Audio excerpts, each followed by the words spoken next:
Well, I was gonna say you don't seem like someone that is getting steamrolled. Like it's one of those things where it is what it is. But I just wonder like how do you handle that? I mean, you've been in. It's almost like you can't walk outside your house without someone wanting a piece of whatever it is you're doing or whatever, you know. Right, but I'm not one of the ones that complains about that too much, even though it's pretty shitty in certain instances. Mainly to do with my kids, but no, the rest of it, I don't give a fuck. Yeah. It's like, you know what I mean? There's real problems in the world. This is bullshit. I don't even fucking think twice about it. Yeah. It's a bit annoying, but it's, you know what I mean? Yeah. That's how much time I spend on it. Well, as someone from England, who yourself, who has spent a Thanks for clarifying that. Well, no, I was, you know, but as someone who not only was raised in England but also identifies very much so as an American, in terms of living in the States for a long time and part of the culture. What do you see right now when you look at the world? I mean, are you optimistic?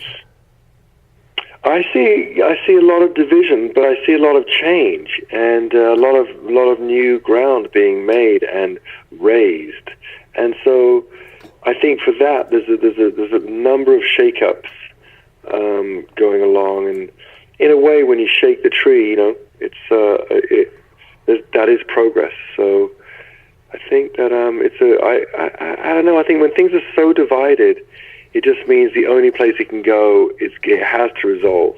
And technology is so incredible, innovative, and so many amazing advances are being made in medicine, science.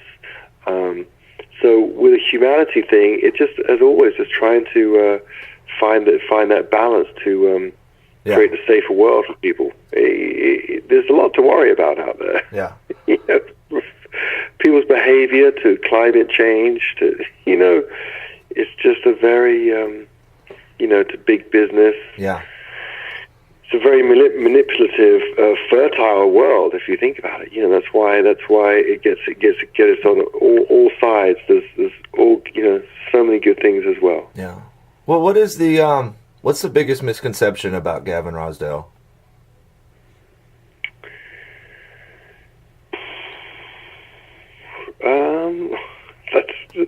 That's a scary thought. I don't know. I would. Oh my God,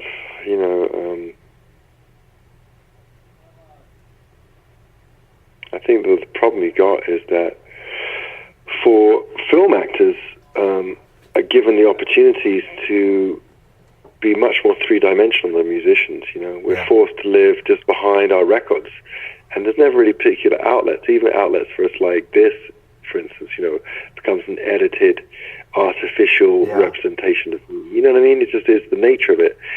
It always blew me away that there's obviously more and more with the very big artists, they do get this couch time, but I've often thought with late night shows, it's so funny how the musical talent is a sort of just at the end, they come in and do it, and the host kind of thanks them, and it's really enthusiastic. But you're pretty mute, Yeah. But if you're an actor and you're in a movie that someone else wrote, and you may have written that song, but if someone else wrote, it's much more standard that you go on and just talk, because people just want to hear movie stars talk, and just shut their eyes and just identify with them. Whereas musicians is just not interesting to people, I guess. So therefore, the biggest misconception is that I'm three-dimensional. Yeah. Do you know what I mean? People could lose that perspective of you if. You're reduced to a couple of sentences.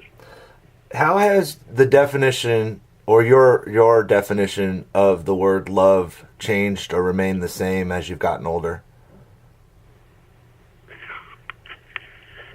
I think it's just got more tolerant as I've gotten older. I think that within that whole scope, you feel that strength, that power of love your whole life, whether you get it or you don't get it. You're aware of it, and the confidence when it's given and the lack of confidence when it's taken away. But I think that it's just to do with the thing that changes for me is tolerance, and just seeing everything, empathy and, seeing stuff from other people's perspective and not being it's the adage of the youth is wasted on the young, it's just like, that's just it, Yeah. Because with tolerance becomes, such quicker resolution to everything. Yeah. Tolerance leads to it's just like such an easier life. It's amazing. Well, is there, it's such an easy... well, as you were saying, sorry. No, that's it. Well, was there ever a piece of advice or some adage that you hold close these days that maybe you brushed off when you were younger? One thing that didn't brush off is my dad, one of my best friend's fathers said to us when we began on the journey of quitting life and education and an alleged future for music. His advice was, consider the guys in Tin Pan Alley. They go to work and they write songs 5 days a week. As long as you're going to do that, as long as if you're going to opt out kind of thing and be artists, just make sure you consider that approach to your craft.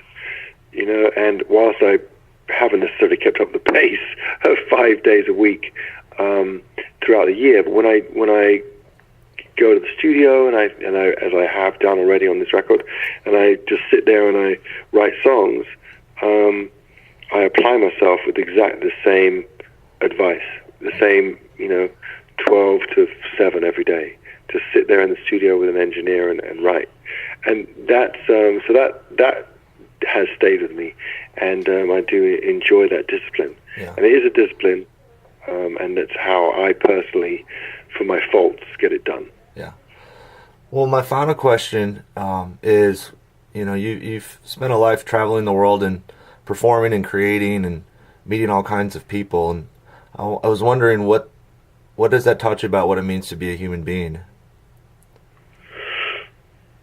The simplest way to look at it, and I really do enjoy the question, thank you, is the humility of the greatest ones that I've met. That's the biggest, that's the nugget, the best nugget. And when people are secure and in their own, in their own body as to who they are and what they do, it's just a sort of a generosity that you get, there's an inherent kindness. And conversely, people that, they're kind of not quite as interesting as some of the top tier. Yeah. Way more attitude, way more angle, way more edge, way more unnecessary, way more like, okay, got it, Yeah. I'm sorry. Whatever's going on, by the way, not my fault.